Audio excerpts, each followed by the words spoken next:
méthode alquran nag ak logique am dàqul xam-xam yi ci des xam-xamu njabar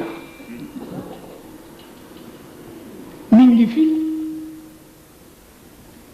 te alquran mënu ko fi jële lu tax bokkuñu mission bokkuñu mission yaay tànn nag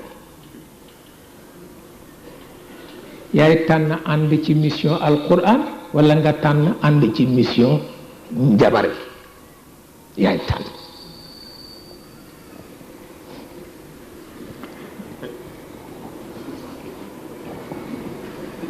damay dox benn mbokk dab ma li ma sa mbokk taalibe sàngam de moo la jox galan bi na nga di ko def ci sa poche ma ni ko kaay mu ñëw ma teg galan bi ci kanamam ma ni ko yow yàlla galan bii sa jaam la ndax garab gi mu jóge sa jaam la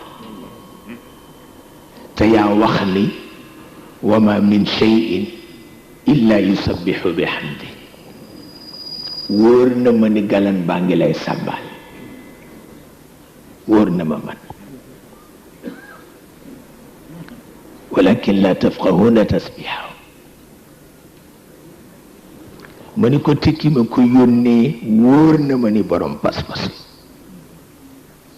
te bu ma ko delloo tas yaakaar kon nag li gën a gaaw mooy ma delloo si ko ci yow rek mu jeex ndax yéene dana soppi lëf yéene dana soppi lëf ndax doo nekk ci réewu aada boo daqee aada ji ba mu jeex say bokk bàyyi la waaw dara nga ci mënul dara nga ci mënul te it dafa amoon yàgg na xamuloo ri yonent bi ay jabara ko feeñal am na ñu daan sànni seen pettaaw yëg ni am na kuy ñëw te bu feeñee yëpp soppeeku moom xam na ko ak ñi daan dàq njanaaw ak bu naawee jëm fii ñu ne xëyr bu naawee jëm fii ñu ni char yooyu yëpp dafa amoon te kenn mënula nettali ni mu amee woon doole ci nit ñi alkahana wa saxara wal arrafin wal ayaafin ñoom ñëpp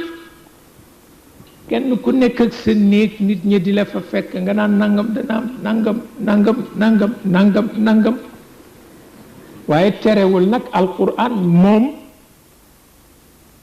li mu war a defar mooy jikko waaw